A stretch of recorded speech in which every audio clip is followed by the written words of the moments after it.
We're joined in the studio by Ali Renison, Head of Europe and Trade Policy at the Institute of Directors. Welcome to the programme. Remind us and the viewers, what is the Customs Union? So the Customs Union itself is something that only EU member states can belong to. It means that if you belong to it, the EU negotiates all of your trade agreements on behalf, and they set all of the import tariffs on the member states' behalf. And I think that's why actually it's right to say when we leave the EU, we will be leaving the Customs Union, but there is some discussion to be had about whether a new partial, as we've suggested, or if some want a full comprehensive customs union should take its place. Right. So do you think that the government's proposals, this idea of the UK collecting tariffs on behalf of the EU, do you think that's workable? It depends on the timescale. So the Director General of HMRC has said on record publicly several times it would take minimum 5 to 7 years to implement. There have been sort of efforts from HMRC to try and work with parts of the private sector to model these. So I don't think it's totally worth something throwing away, but it does require a very different discussion about what the timescales are needed to make it work. Right. Well, it wouldn't work, obviously, in the current timetable, would it? Then? Not under a 2-year time frame. And I think the PM did reflect that in her remarks to the Liaison Committee about different arrangements needing different timescales. What about the other option that the government has proposed, which is a technological solution, again rejected by the EU? Well, we don't know if they've wholesale rejected it. We haven't necessarily got into the future framework discussions at that point. There is an issue about whether it totally obviates the need for an actual border on the island of Ireland, and that's the big question, because you can have maximum facilitation, but then it depends on what kind of regulatory arrangements you have first. So to know how much of the heavy lifting technology has to do, you have to know what the future relationship is first. Right. What's your preferred option, David? You're a Brexit minister. Well, actually, none of those, really. But I think that probably the one that appeals most is the so-called maximum facilitation model. But Ali's absolutely right. It's not just a question of customs. It's also a question of regulation on both sides of the border. And accepting EU regulation, of course, again dilutes the extent to which we've left the European Union. Right. And when you say none of these really are your preferred option, what is your preferred option? Well, I think that we need a free trade agreement with the European Union. And I think that that's something that we need to discuss with them very quickly. At the moment, of course, the European Union is putting discussion about free trade agreements very much on the back burner until the issue of, for example, the border between Northern and Southern Ireland is resolved.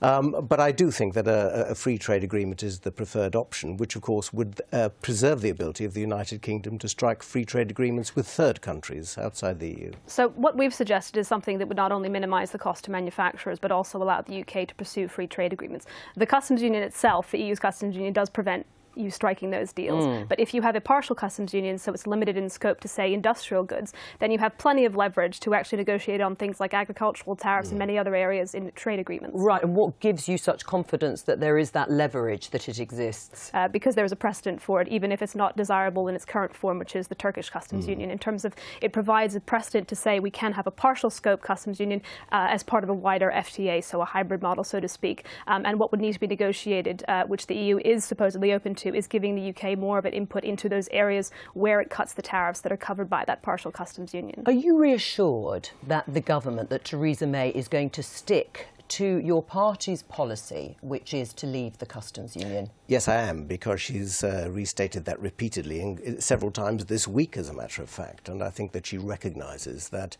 remaining in the customs union is something that is completely off the agenda.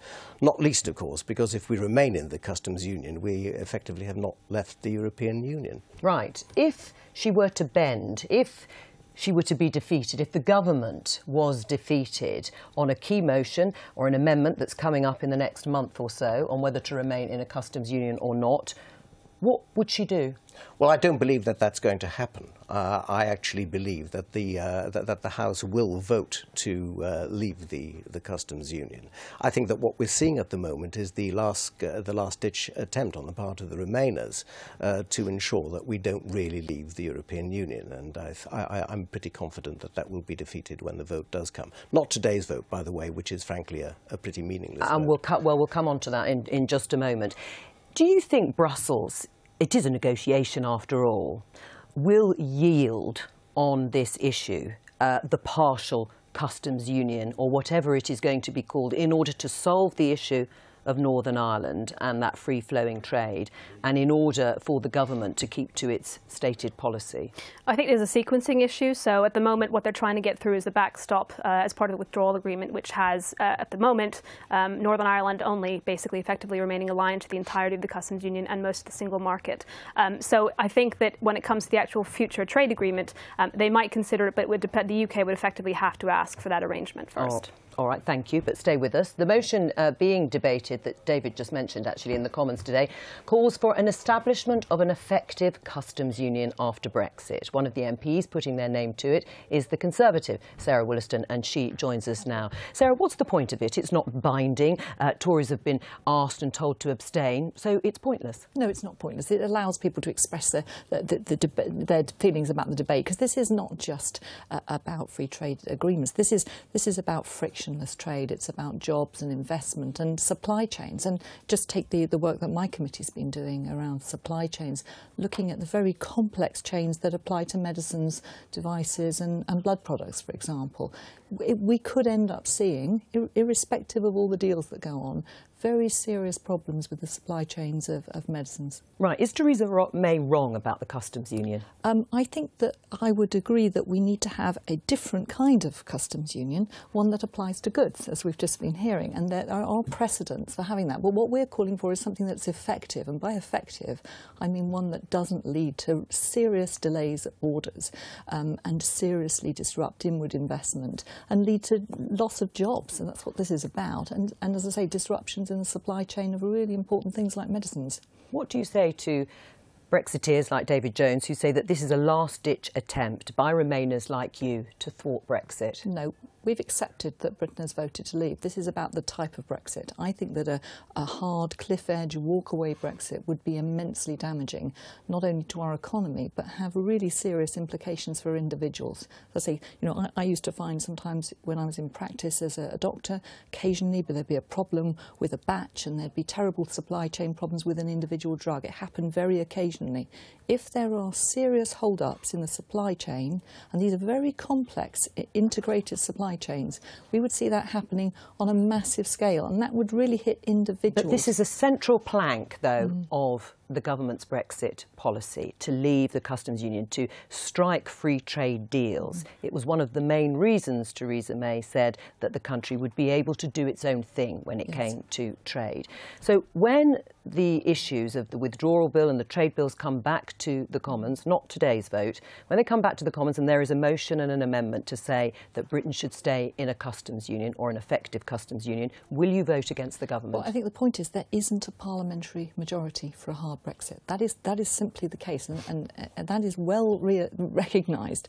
So the point is, can we actually use this as an opportunity to persuade the government to come to a compromise position, which is around having an effective customs union, not the one that we have at the moment, but something that allows frictionless trade. That will you vote against the government, though? As I say, we need to see where we get to when it comes back. I understand that it's now possibly going to be pushed back to the autumn, and that gives a bit more time for negotiations to proceed. All of us want to come to an arrangement that is the best for all of our constituents, but that allows free trade, frictionless trade.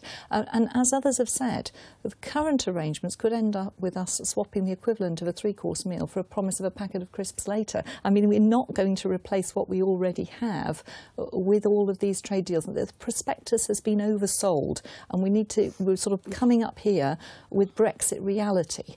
And that's what we're discussing today, because there's been considerable work by a number of select committees that has set out some of the unintended consequences. So that's why we're debating it today. I'm going to let you go because I think you're going back to the debate. Sarah Wollaston, thank you very much. Listening to that, Ali Renison, what is the solution here? Because we've just heard from Sarah Wollaston, the prospectus for Brexit has been oversold. It will disrupt supply chains for important, critical things like medicines.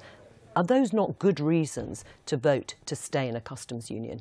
Well, I think people have to understand that it's not necessarily actually an either-or choice. And I hate to make a sort of a big song and dance about the indefinite article, but a new customs union that is limited in scope allows you to do trade agreements and keep the trade friction to a minimum. So I think it's very important. It's not necessarily either-or that some people are making out. Do you trust Sarah Wollaston and your other Tory colleagues who have said the prospectus has been oversold about what it can bring to actually vote with the government at those key votes in June? I think what they ought to remember is that this country voted in 2016 to leave the European Union. Now, being in the European Union comprehends being subject to the jurisdiction of the European Court of Justice, being part of the single market, and also being part of the customs union. The country has voted to leave the EU, and therefore we have to leave all those arrangements. Would it be a betrayal if we don't? I believe that we ought to make sure that we keep faith with the electorate, and keeping faith with the electorate means leaving the European Union. But I was interested to hear what Ali had to say about the Turkish precedent. Of course, the problem with Turkey is that Turkey is a rule taker. Turkey takes the rules that are established by the European Union. And I don't think that a country such as the UK really wants to be in the position that Turkey is. And trade is hardly frictionless. I think that if you cross the border between the EU and Turkey, you will see long queues of lorries waiting to be processed. Ali Renison, we've run out of time, but thank you very much for coming in.